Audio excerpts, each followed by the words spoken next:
Hi, we're talking about the care and feeding of brand new seedlings. Okay, it's another blustery, blowing Winnie the Pooh type of day out at my house. So sorry, we're inside today because all you'd hear was the wind. So I have got plants coming up, and most of you are starting to have plants come up in your garden. When you have brand new babies, it's really important to keep them watered, not overwatered, but when the ground starts to dry out, it's time to water again. And you're gonna start seeing other little green stuff popping up. Wait to weed. Wait until you know for sure that that is a weed, and wait until the plants, like my peas are this big now.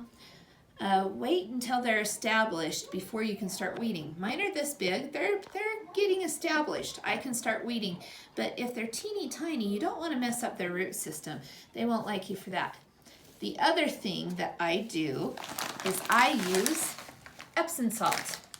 And I can hear what you're saying. Oh, no, wait a minute. I call bull on that because I've heard of salting the earth and it's not good. However, this is different than salt, table salt. This is magnesium sulfate, where table salt is sodium, okay? Magnesium is super important for plants. It occurs naturally in the soil. During the growing season, though, those little babies, they suck everything out of there. So what you're going to want to do is most bags have the care instructions on gardening. Magnesium for little plants helps them with their photosynthesis process. And especially where they're fruit producing plants, they're going to need that because it's going to hit overdrive. It's like a pregnant woman. You're going to want to eat, and you want to eat good stuff. So feed these little babies good things.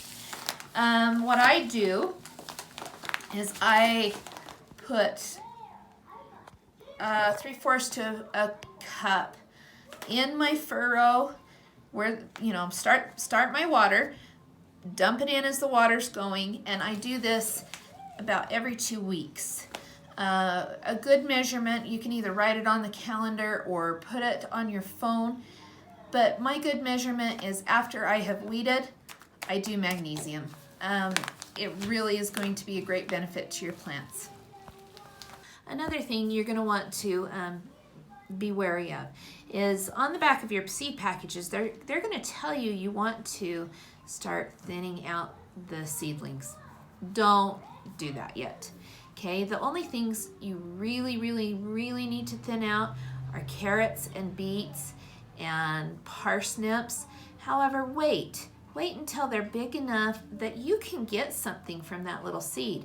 Eat a tiny baby beet or a tiny baby carrot or radish or something like that. You just fill around the top, see how big that's getting, and then thin them out. We'll talk more about thinning them out.